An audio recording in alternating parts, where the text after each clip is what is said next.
All right, so how you doing? Good, good. Yeah. Right. Are you enjoying? You're not home very often, are you? Or are you home a lot of the time? And this is I'll be home forever. would you would you choose to be at home forever at this stage?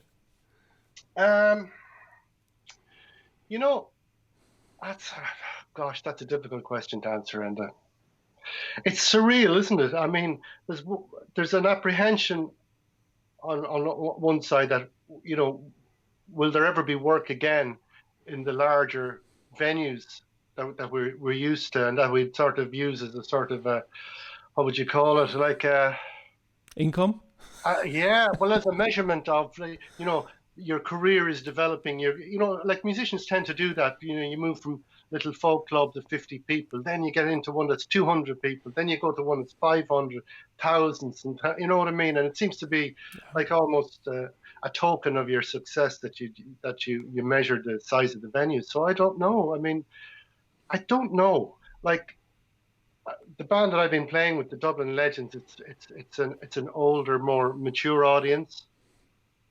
I don't want to sound ageist here because I'm one of them myself, so I can't insult anyone.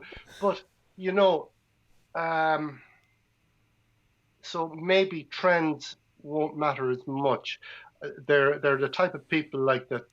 A lot of them have seen it all and done it all before, and it's hard to scare them. So they're going to come out to see us anyway. But they're the cocooners largely, as they've been Yeah, but labelled here. I mean, I just visited my parents there a couple of days ago. I'm just back actually.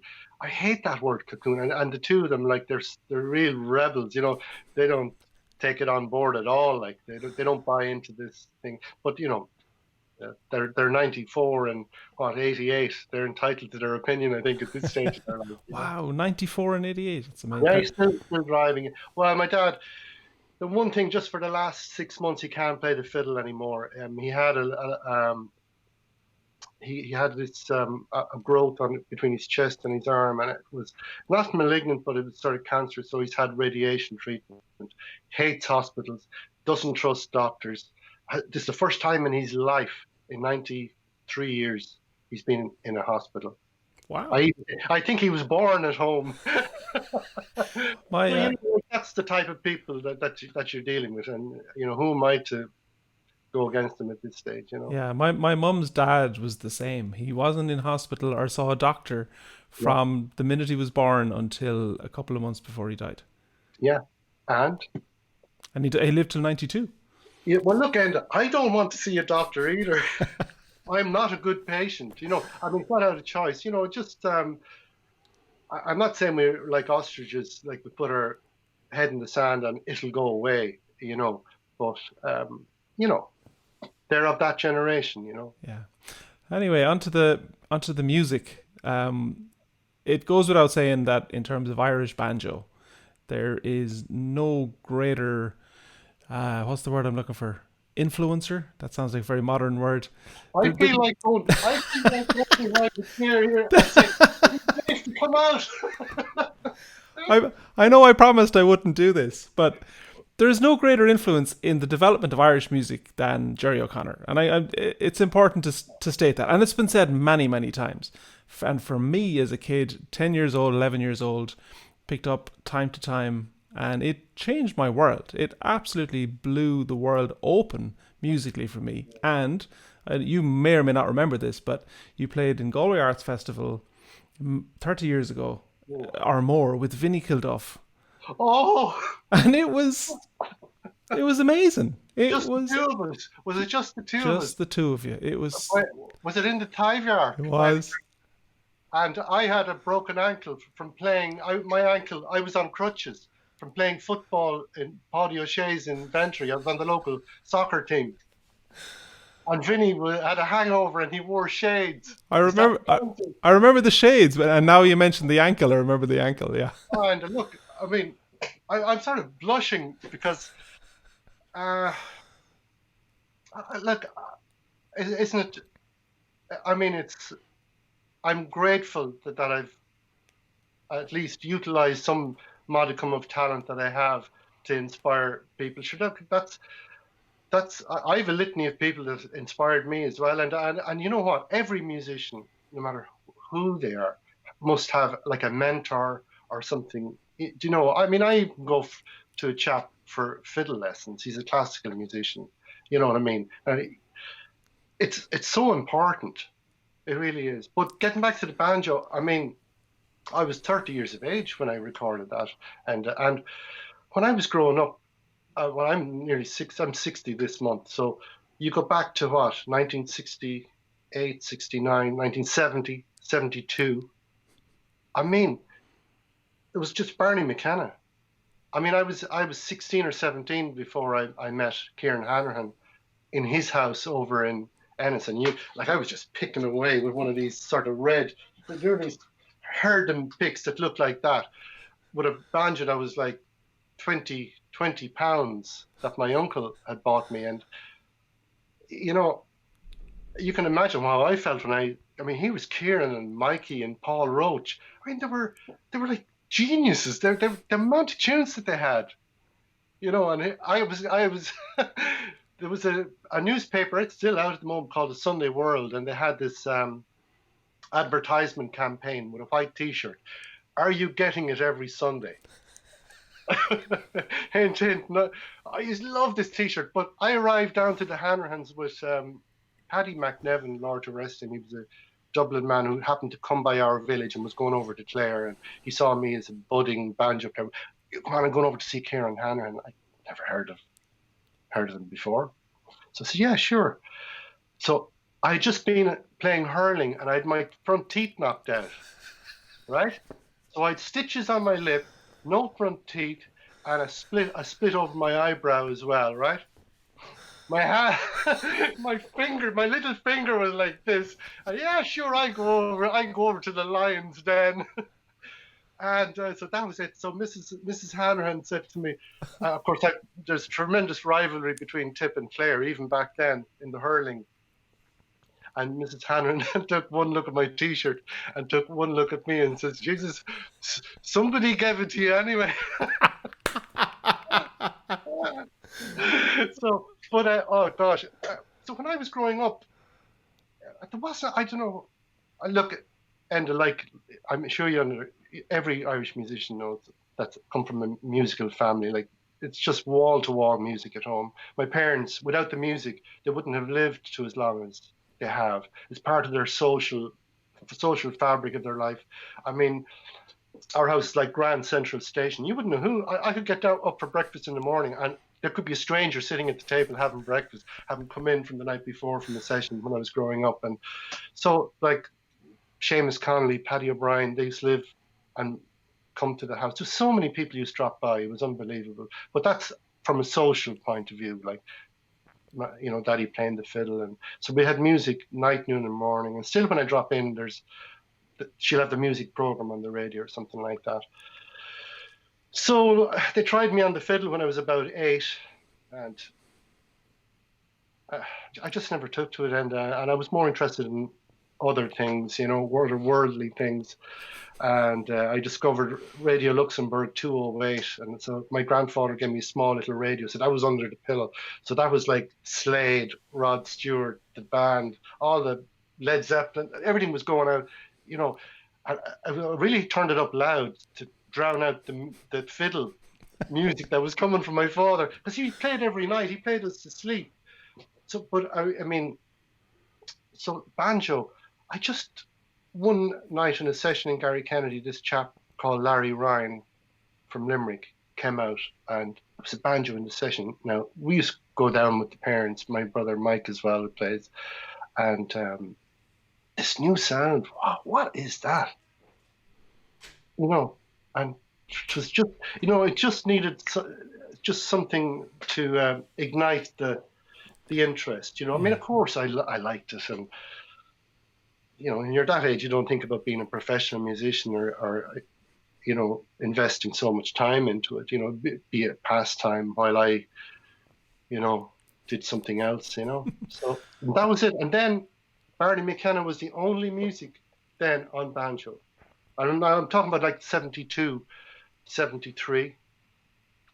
How, Gerry, coming from a very traditional background, did you get the interest in American and bluegrass music? Because the Time to Time album is not traditional by any stretch of the imagination. I mean, it's... Jesus, you want to hear the one that came after it? I did.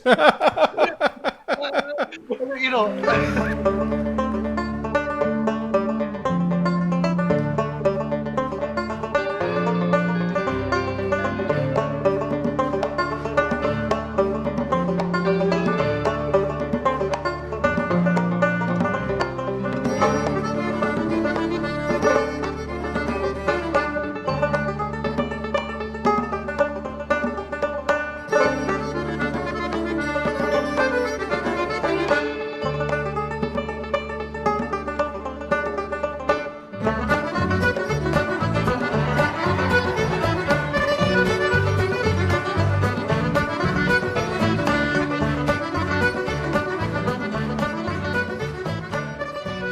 What was your question again? Where did the American influence come from? And I say that knowing that, for me, that the sound of the banjo was always that American sound, because we would have heard that coming in on radio and so on and so forth. Yeah, the Beverly Hillbillies. Yeah, that's the program. Earl Scruggs, Lester Flatt. Yeah. Now, funny enough, in terms of buying CDs and having interest in different things, the first album I ever bought myself when I had my own money was Moving Hearts, The Storm, which was like rock and roll with uilleann pipes. Yeah. But my dad was abhorred that I had bought this. He thought it was going to turn me toward the devil or something musically. Yeah. So he bought me James Kelly's CD as a sort of a cleansing. Because you couldn't get anything more traditional than James Kelly. It was like going to confession. It was so traditional. Yeah. But well, when you think of the banjo, Enda, you know, like when you think of the pipes or the accordion, and let's say you're not from Ireland, let's transpose yourself as from another country or even an American who has no interest in the music. When you hear the harp, you don't think of the Bucks of Oran Moor. You think of lovely, lush, angelic, surreal, sounds. When you think of the flute or the tin whistle, like slow airs, it's soft. It's like it has a timbre, let's say, or timbre, as they say down in Tipperary, all of its own. And when you think of the banjo, it's happy. It's the sound. I mean, even I don't like playing slow airs on a banjo, you know? Yeah. So that's, and, you know, the Dubliners, it was happy music. You know, it was music of, you know, it was ballad music, songs, you know, whiskey in the jar and all that. And was there any worry though that if you brought out an album in the 80s in Ireland that wasn't traditional, that it would be sort of rejected or thrown out? I mean, you really went for it. Time to Time is, you know, well, so it's very, very progressive. But Enda, you know, I was 31 years of age. I mean, recording was so, if you talk to any of the lads my age and a little bit older, we couldn't afford to go. There wasn't like computers like we're talking through now. And, you know, I have a little studio here, Wi-Fi, digitized recordings. It was unheard of. It wasn't even on the horizon. I remember the first little DAT player, I have one of them here, was supposed to revolutionize the music. So because of that, studios were exorbitant. I mean, and into that equation, there was only about 3 record companies that had any modicum of interest in Irish music. There was Tara, there was Mulligan, and there was Gael Lynn. So leaving aside the chieftains, who I think were on Warner Brothers at the time, or EMI, I can't remember. And the price of the studios per hour, they were astronomical. It could be, the price of the studio alone per hour could be 500 quid. On top of that, you pay the engineer. The tape, with the 1-inch tape or 1 1/4 inch, 2-inch tape, was £170 a roll. You've had 20 minutes on it. Wow. So get your freaking drop ins. And do you know what I mean? This is the environment that record was. So was it? It wasn't any more than 5, 6 tracks, we'll say. The engineer ask you, Gerry, can you sit down here beside me? Look, see those 6 channels there? Push them up and pull them back. Keep an eye on that dial when I tell you. And he'd have the other 6. This is before big automated desks and that. Wow. So, was the pressure intense then? Well, I put it to you like this. They didn't like you going into a studio without a producer or somebody who knew his stuff. Now, I circumnavigated that slightly. But I have to thank, actually, Sean Smith, Vinnie Kilduff, myself. There was a few people that made records at the same time. I think Brendan O'Regan as well. And somebody else, I can't remember. Maybe even Sharon. Could have been Sharon's first album around 1990 when it came out. And yeah, it was expensive. So you were always aware that the engineer would say, look, you wrap it up, you get this tune right. Words and all, look, we'll just do a few drop ends, but we got to keep moving. So, you know, I had a little cassette player at home, and the thing is, you had to demo an album back then. You couldn't just go in and wing it. What are you going to play? I don't know. What do you want on this track? Guitar, maybe. You know, can you take out the maybe and ring the guitar player to come in now? You know, so it was a different environment. It was expensive, and if there was any hint at all that the investor or the company that had put up the money, if they were in any way skeptical at all about recouping the cost, that album wouldn't come out. Now, Seamus O'Neill, and I have to thank Seamus O'Neill for this, that he had faith in me, but it was 50-50 when he heard the initial product from the studio. He was aghast, we'll say, at I had a black vocalist on it, Camilla Dorsey from Lesotho, over the Kilfenora jig. What is this? Startling. Funk the Cajun Blues. He didn't want, he thought this was ridiculous. And I kept saying, no, honestly, this is going to be a hit. I tell you, this will pay for your fucking CD. You'll get your investment back on this one track alone. The rest of the trad stuff, okay. I played it too fast to Enda, you know, but I suppose when the pressure is on, quick, we've got 5 minutes. You know, I did play it a bit fast. But before all that happened... But where did those ideas come from, Gerry? Where was the... Building up as a teenager and all through, I made a lot of I survived as a session musician. So in some of the studios, like in Lansdowne, I used to do a lot of STS, I think, which isn't there anymore, and Stark Studios. And I did a lot of stuff on ballads and adverts for chocolate and Mars bars and stuff like that. So you people coming in with different albums, but it was a great time. And there was Talking Heads were just coming out. There was a whole interest in world music before it became red wine, pseudo-intellectuals drinking red wine. World music. We just had an interest in it. There was a lot of really good stuff coming out all through the 80s. And of course, the success of Stockton's Wing, they gave everybody so much inspiration, because as our own age group, they were the first professional band. When we saw, actually, 20-year-olds can have a record. The first Stockton Swing album, we couldn't wait for it to come out, because we'd heard them doing all the stuff at the Fla Kills and the Fla New and stuff like that.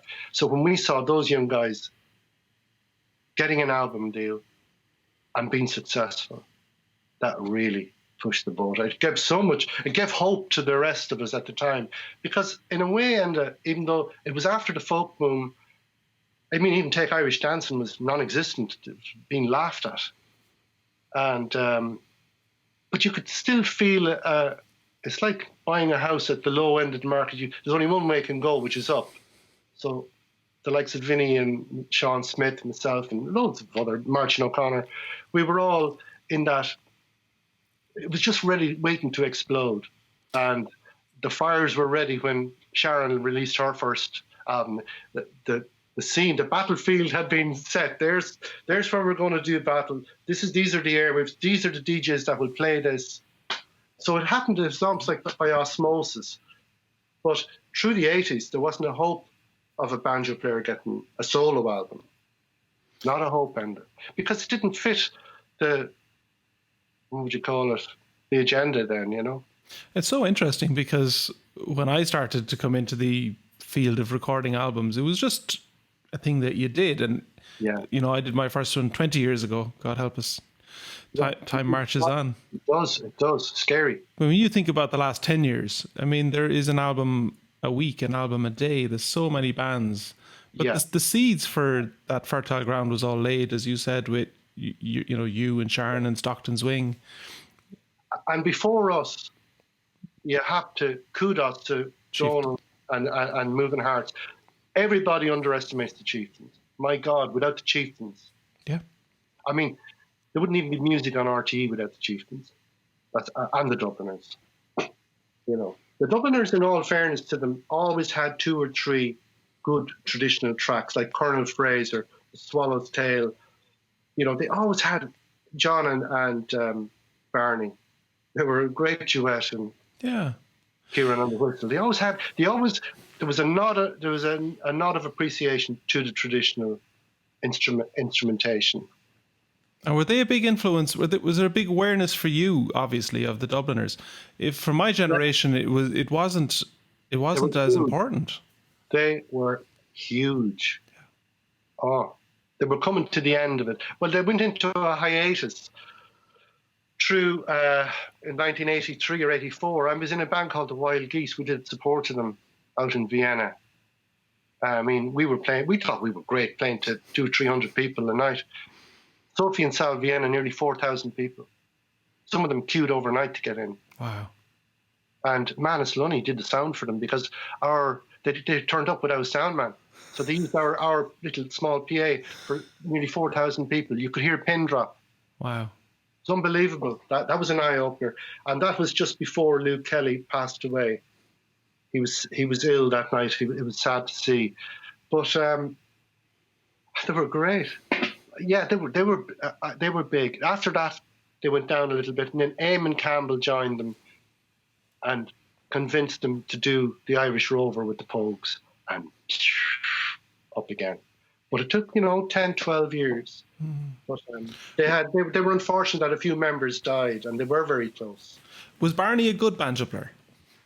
Yeah, I think so. Do you know what? Isn't he the type of? Do you know what I love about Barney? I don't think Barney himself considered. He just loved Irish music. Oh my God, Enda, there's hardly a tune he didn't know. He reminded me of my father in many ways. Or your dad. These older people. You could whistle a tune. Oh no. What version of the second half of that do you have? Or that the first half? No, I don't remember who played that version. He was a bit like that. Did you know his brother? His brother was a great banjo player. Yeah. And another thing as well, Enda, they were fluent Irish speakers. Okay. They came from Donecarney. Oh yeah, they're great. I'd surprise you. They were great. No, I think he was, Enda. Yeah.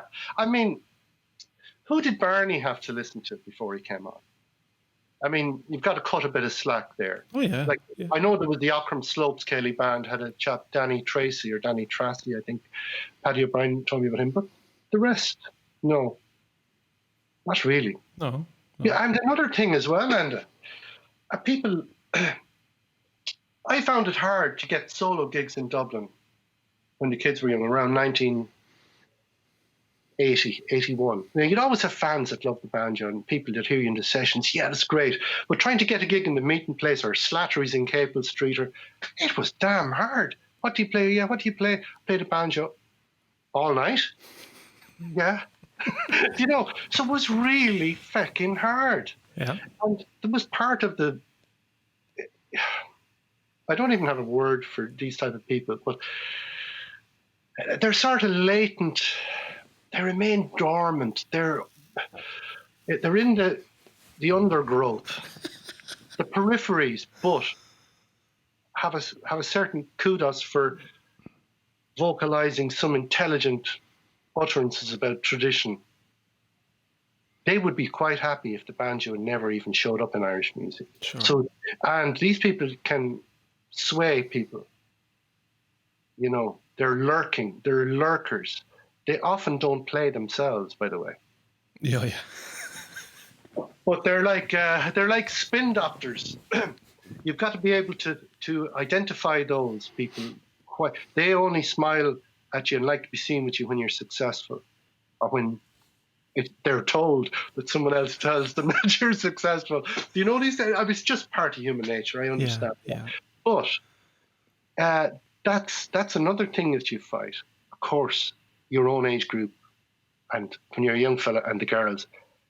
Pipers, yeah, maybe pipers are the electric, but accordion players have it of banjo players, guitar players. Party on! There's party on. Bring the banjo, bring the... They assume you can sing. But like I was about, that's so, and the novelty of it as well, and did that outsider spirit of the banjo, did you carry that with you? Was that part of you musically in the society of music? I don't think it's something that you can, what's the word? It's not an academic way you could answer that question. I think every instrument reflects there's intuition. Your heart tells you. I mean, I think the heart is more powerful than the brain. I mean, I've seen intelligent people do really stupid things, So your heart will tell you what you gravitate to, the gravitational pull of instruments telling you something. And a banjo, I mean, I've had my battles with it. I was in bed one night with my wife and I said, Marie, we were feeling so we're just not feeling well. There was something not right. I was working so hard. I was playing the fiddle, and the fiddle takes a lot of time to try and get good at it as well. So I was investing a lot of my time in the fiddle in the late 80s and 90s and guitars and what have you. But I said, I think I'll give up playing the banjo. My head is against a stone wall here. This is not getting me. I need to do more stuff or go to a different type of music if we're to finish paying the mortgage in this house or whatever, something mundane like that. And she said, Gerry, don't be mad. Why don't you admit to yourself that you love the banjo? I swear to God, it just took one sentence or one way of looking at a thing to calm me down.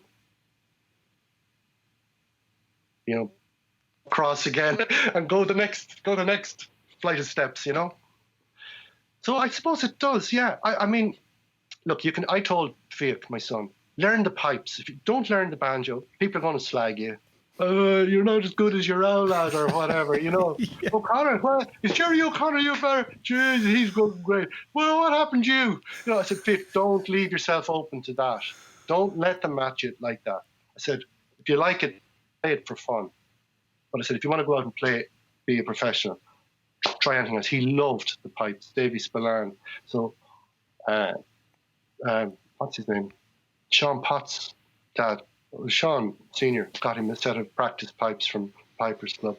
And he stayed at it for about a year. And I thought he was getting on okay. And then he discovered, he's a very active fella. So he went off sailing and climbing mountains and doing stuff, but came back to it then and plays guitar and sings and plays bar and stuff. But, it just wasn't for him, Yeah, I've always felt that it's a sort of a rebellious instrument, and it attracts people with a rebellious nature. And you can list them off. The ones in my generation, the Brian Fields and the Marcus Maloney's of the world, they were all a bit mad. Go to the Flack-Yole with those lads and you were in for a wild weekend. Yeah. Oh, that's true, I suppose, yeah. Well, it is. It's a good weapon. It's a good weapon to have. Yeah. You asked a question earlier on about the influences. I think if you listen to the album, I mean, Vinnie Kilduff's album, Steve Cooney is on a couple of tracks. Steve had just come to Ireland as well. And as you say, Moving Hearts, there was a lot of stuff. There was a lot of outside influences happening. And another thing as well is that the people that were playing traditional music would say, some of us who, like the likes of Brendan O'Regan, Vinnie, Marcin, myself, who else? Sharon, to a lesser extent at that time, but had been working with singers and people in the rock field in Dublin and Galway. I mean, Stunning could turn up at a trad session just as quick as the harpist down the road. Do you know what I mean? So there was more of a bonhomie or a respect, or what's the word? We identified with each other. But yeah, I love Irish music. I want to do something with it. I want to do something. I'm not going to destroy it. Please, we love it. We're not going to destroy it. And usually, you don't really destroy the melody, Enda. It's what it sits on. Will you use what type of a 12-string guitar, or will you use a bouzouki, or will you use a pad over this? So it's not the tune itself that you change around completely to get the accompaniment is so important. That's when an album is hit first. I think that's what you hear. I mean, that's one of the reasons why I opened up. You'd think the Bucks of Oranmore would have been the best safe bet to open up time to time with. But instead it was like nearly 30 seconds of sort of a Tommy Hayes on tablas. And I got that idea from Kate Bush. She had a gorgeous album. Oh, what was it called? It's not The Hounds of Love, but before that. There was a lot of good music in England, and just on the airwaves at that time, and it became very, what's the word? It's very polarizing now. I mean, you have hard metal, you have rock metal, you have industrial metal, you've got hip hop, rap. Oh, gosh, it's like, in one way, people are homogenized the way they look, but the music is so diverse. You've got metal heads, rock heads, fellas. Are there any blues heads anymore? I don't know. It's like blues has taken, which started the whole bloody thing, has taken a back seat. I mean, I know some musicians in America, black musicians, are even embarrassed when you bring up the blues. It just reminds them of another part of their history, But Irish people, we seem to embrace it more. Yeah, we are the underdogs. Listen to us. You can't put us down. Well, for the moment, That's so true. What was it like being in Four Men and a Dog? Another groundbreaking band, huge energy, unbelievably fast. Oh my God. I tried playing along with some of their stuff recently. It's so fast. It was incredible. My right wrist nearly fell off the first night I played with them. I met them when their album came out. It was a year or two after our Vinnie album and John, the Mulligan roster came out. They were on another one from the north. Oliver Sweeney and Jim Heaney. Was it Cross Border Media or something like that? Media. The Cross Border Media let out a few albums as well with Kieran Goss and Francis Black and a few things like that. But my God, it was crazy fast, isn't it? Yeah. I mean, I thought Time to Time was fast. I thought, Jesus, I'll never be able to play that fast. Holy camole. The first night with Four Men and a Dog, I think the first gig I had with them was in Cheltenham. And it was just Brian McGrath, who played a great banjo player, and Mick Daly had decided, I think according to Cahill and Donal and Gino, it was just going to be a break. They was taking a break from it before they really started the tour. They just had done a couple of tours, and I suppose it was tougher than they thought. So really, I came in as a session musician once again. My life scene, I've never got my own band together. I was a session inside. So I came in, how much an hour and how long? For how long? How long do you want this work going to last? Little did I know it was going to last nearly 15 years or 17 years maybe, on and off. But my God, Cheltenham Folk Club, I think it was the first gig. And I mean, God, it was so fast.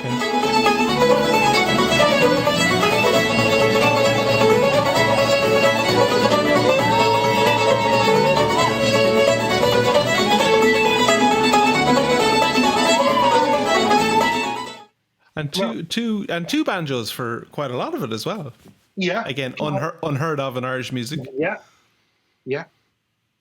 I'm not I am, and I think when two banjo players get together, you got to work things out, because there's a lot of notes coming there, and you can't, a banjo, you can't hide on a banjo. Yeah. You can't bluff it. Why do you think we Banjo 3 started with 3 banjos and then 2 banjos, and now it's mostly 1 banjo? Because you got to space them out so far. Yeah, and one person does one thing for a few bars. I cover that, and you're covering your back all the time, and then yeah, it's great. I mean, when it works, it's great. But I mean, 4 Men and a Dog didn't even rehearse. It's on the album. Just get the album, okay? You know. Brilliant. I was good. That was great. A nice, great bunch. But I'm still friendly with them, Yeah. Absolutely. I just rang Cahill the other day, and unfortunately, poor Artie McGlenn, who produced that album and produced a couple of albums that I was involved with them, passed away there. Was it in February or whatever, So time's marching on, and, we're every year, it's amazing. You lose important people in your life, What was, taking a total sidestep, you did at least a year touring with Joe Bonamassa. How did that even happen? I spent 4 years. 4? Wow. 4 years, yeah. Two number one albums in the States, and a movie, or not a movie, a documentary. Well, now look, Enda,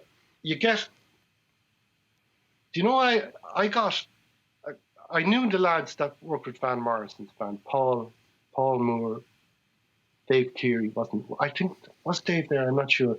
But Tony Fitzgibbons, who's a Mayo man, lives over in Mayo, great fiddle player. But Tony was taking a break. It's because that's a high pressure job. So I auditioned with another couple. So I seemingly got the audition. We rehearsed for 10 days up in Bangor in the north of Ireland for an American tour with Van the Man, my hero. Genie, Enda. I just love Van Morrison. You go back, listen to the strings, the guitar playing, Artie's guitar playing on Avalon Sunset. My God Almighty. And these are just songs. Every riff on it, you could take it away and you'd learn something about it. But anyway, his manager rings me up, says, yeah, tour is on. Next Thursday, you're leaving for Canada. I'm below in Dingle in a hotel. Seamus Begley sitting opposite me. I said, what about the visas? Oh, no visas. You'll travel with Van. I said, oh, stop.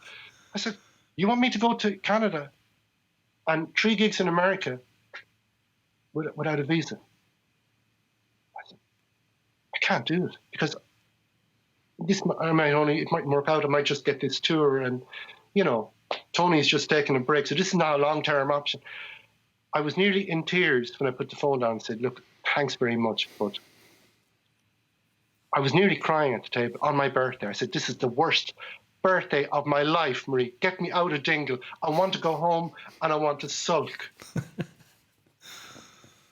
And it was for the fiddle, and it was banjo actually on 1 or 2 things. I think Right Side of the Road, there was sort of an idea that there's a sort of a hint of a banjo, even though it's done on keyboard. But anyway, I got home to Dublin, and I'm telling you, Seamus Begley said, take that man home and buy him a pint.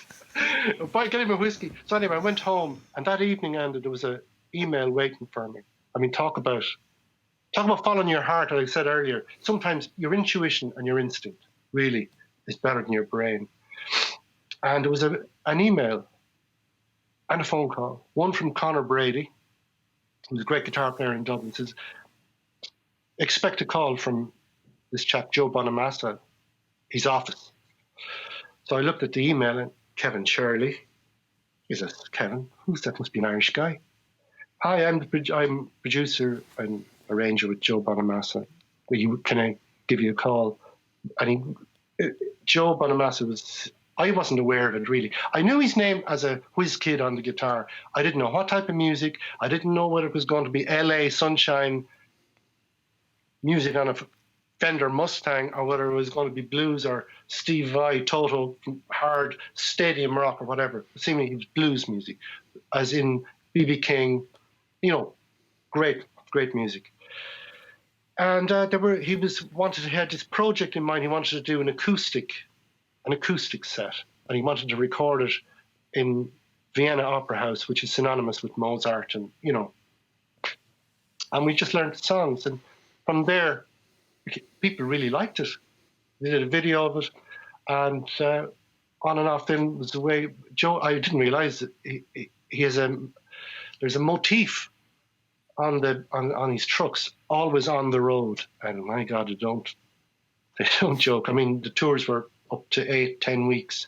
You'd have a week, 2 off, back on the road again for another day. So you do the States in maybe 4 tours in the 1 year. Then during the breaks, you do Europe. They went to South America. I didn't do that. Japan and Australia, and back again, do it all again. So was it? So it was the acoustic. It was the acoustic songs I was doing, and then we'd come out and I played the electric mandolin on maybe 2 or 3 encore pieces, So we do the first half and the second half. He's a great player, lovely chap. And God love him. He heard I was playing Irish music, and he went out and he bought 2 or 3 albums of the Dubliners and came back. He came back like he's like he's so enthusiastic. Honest to God, he's well named Joe because he's like a 16-year-old. Hey Gerry, look, I got your album. Hey man, it just sounds just like our bluegrass music. I mean, there's not another superstar in the world that's going to do that.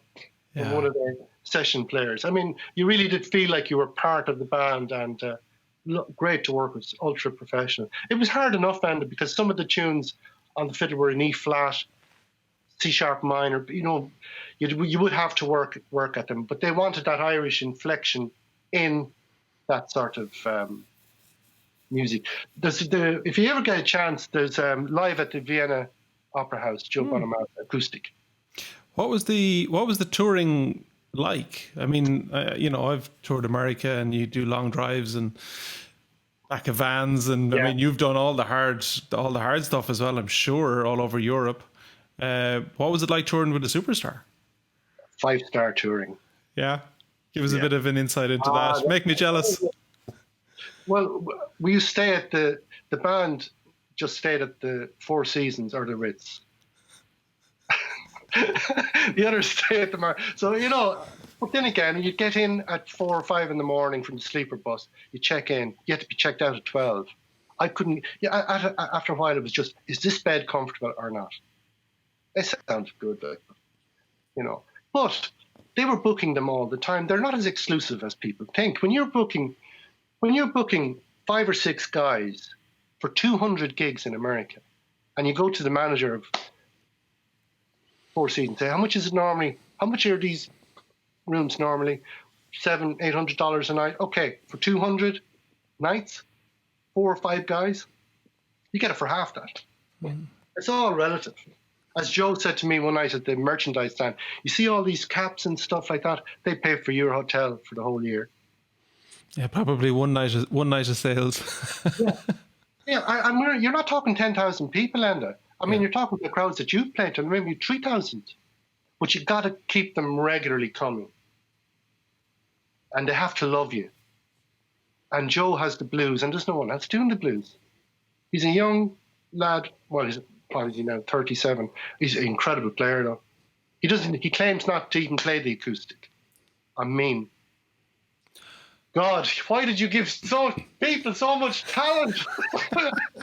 Man, I can't play the acoustic. Yeah, I've watched him playing with Tommy Emmanuel.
they're backing over, and it looks so easy. I mean, I know it's not. But I've seen Tommy and the other chap as well, and they're not exactly comfortable in his presence, are they? No. It's not a straight run.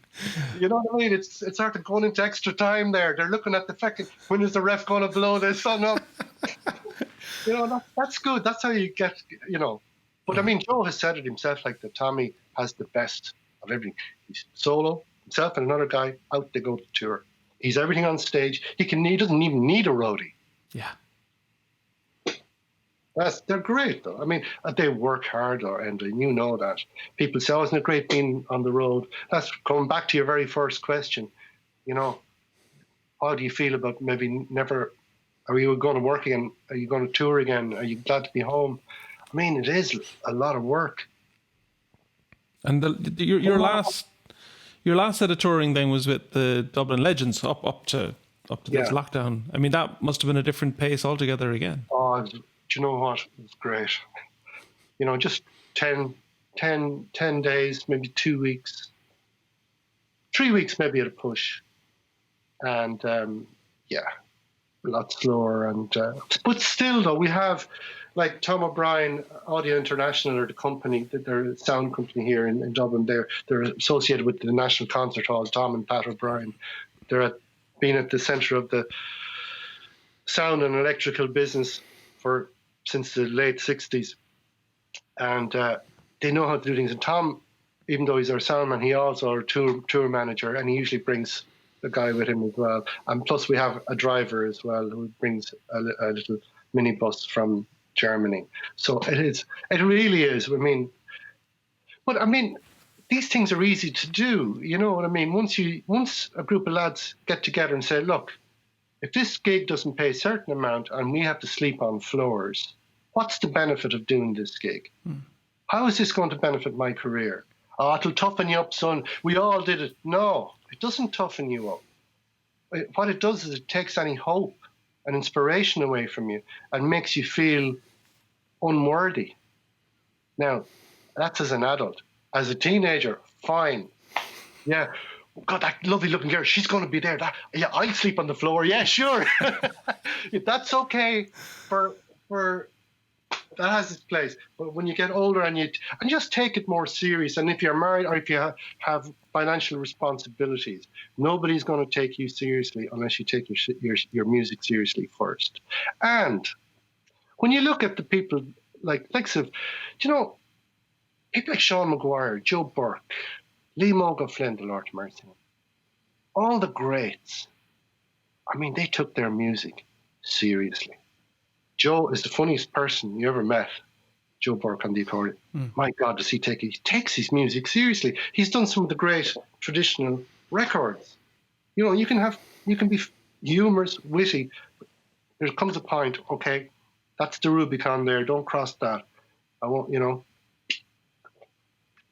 Have you any musical goals? Is there something that you just love to do that you've always wanted to do, or is there something new that's kind of come up in the last while that you're thinking? Oh, there is, Enda. Hold on.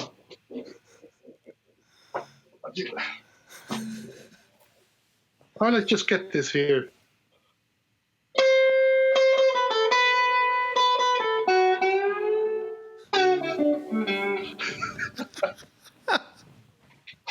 I've been learning the electric guitar. I've gone back to the guitar, Enda, because...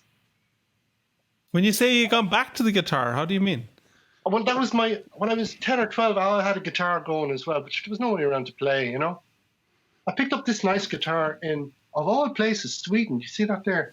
The Americans like this. It's a Blue Ridge. Yeah.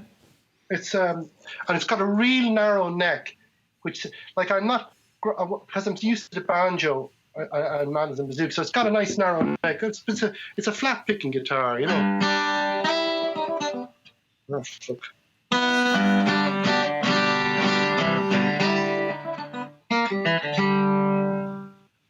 I've got soap on my hands because I'm out of the fucking shower. Yeah, so I'm going back to try and play just for fun. It's my time now, the way I look at it, I'd probably get criticism for this. You say, oh, no, Gerry, you'll be okay. But I've always been sort of slightly pragmatic about things as well. It's a business. I'm 60, right? Can I see myself on stage like a Sean Cannon is in the Dubliners. He's nearly 80. He loves his music, and I'm looking at Sean. Would I have the energy to do it at that? You know, like at 71, 72, 73 years of age, touch wood, if I live that long, am I going to be playing music professionally? I mean, I think about these things. Will I still have the love, or will I be cynical about it? And every musician that's depending on music for the for the lifestyle or to keep the lifestyle that they have, I think you have to be practical. I mean, of course I'd love to be sitting here composing arias and classical music for movies and what have you. But I don't have that talent. So I have to be more practical. Do I call it a day and say, right, I'm just going to do sessions, just the odd little small sessions? Can I survive on, what's the COVID payment? 350 a week? Hope for another pandemic so I can collect a bit more. I mean, it's crazy, you know? So I just said, look, Gerry, this is your time. This is the time now to do what I always wanted to play electric guitar. Probably the way things are, and probably we won't have bands or places or clubs to play for fun for quite a while. So I'm building up a repertoire. I love playing the electric and acoustic, and it's just to improve as, my chord theory, harmonic theory, and just it's an area that I'm not strong on. Melody, no problem, because we're from a melodic tradition. I don't get phased by Aeolian modes or this mode or that mode, whatever, Locrian modes,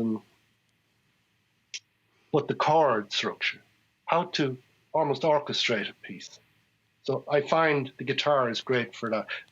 The piano is great. I have a piano over there as well, but I couldn't find a piano teacher because they're full with, everybody wants their kids learning piano. And, that's right. And then I'm touring, so I'm not going to sit with a little 7-year-old in the hallway of a piano teacher. What are you in for? I'm piano, son. You're too old to be learning piano. Yeah. So how old are you? So this is what you have to do. I mean. So you're going to teach yourself? No, I have friends. Like Jimmy Smith, Anto Drennan. I'm taking lessons. I'm not I don't have the time left. I don't have like 20 years left to find out that the start of Whiskey in the Jar is 3 notes and not 2. For instance, I mean, you think Irish music is hard? Well, let's see, this doesn't slip out. Do you know that?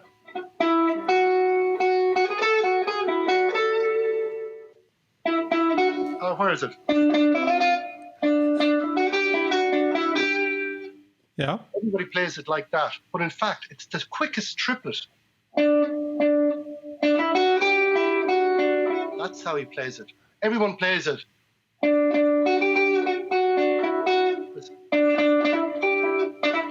Across, it's really hard.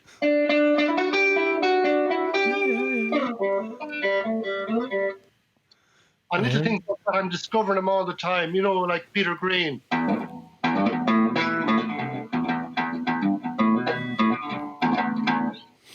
Really, I mean, the chords, I can get the chords of the songs, but it's the solos, the lead ends, the middle eights, the breakdowns. Some of these fucking sorry for cursing on your program. Some of these guitar players are unreal. And this is all stuff, they're not learning it or taking it from another song, they're composing it themselves. So if you write a song, let's say you guys have a song, you bring in, I don't know, Anto or Jimmy Smith or some American guy. What's that great guy? Played with Bob Dylan for a while. He actually had the COVID. Larry Campbell. Is that his name? I don't know. He's up around Woodstock. Great guitar player. Has done stuff on Celtic Connections. But if you've got a guest in and you give him Banjo 3 song, and you're looking for something different, He's going to have to, and you want a hit. Listen, this is going to be a good song. This is going to be a top song on the album. I want something catchy on the guitar, maybe on the dobro, and I want it now. We only have today. So there you are. And these guys can do it. They're great players. Great players. Yeah, I experienced that in Nashville recording with Brian Sutton and Aubrey Haney, and they're just like bang, bang, bang, bang, bang. Idea. I've signed up to Brian's guitar thing, where you learn online. Yeah. He's phenomenal. Yeah, and he plays the fiddle as well to really piss us off. I know. I mean, these guys. Did you ever hear Mark O'Connor on the guitar? No. Oh, my God. When Stefan Grappelli's guitar player broke his arm, Stefan Grappelli demanded Mark O'Connor do the European tour. On guitar? On guitar. This is like when he was, I think he was in his 20s. Yeah, that blows my mind because the fiddle and guitar being completely different practices. Yeah. Well, Enda, just follow your heart. Time's running. Let's do it. Do you know what? Right. For any of you out there, I mean, you probably think, why aren't they talking so much about traditional music? I've had traditional music in my life since I could hear it from my mother's womb. It's part of the family. I actually don't have to impose it on myself. I'm very proud of it. Very proud that I come from Ireland and that as a human being I was born into the tradition, because it's just so rich.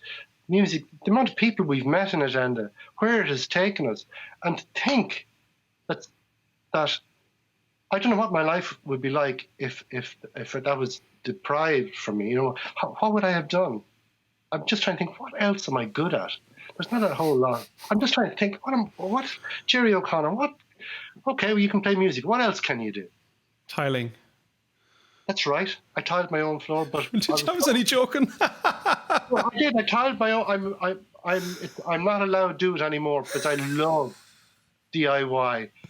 Electric saws, my wife won't have, but I did tile my own house in South Dublin, and Donald Murphy talked me through it though. Donald has a company they do tiling and that.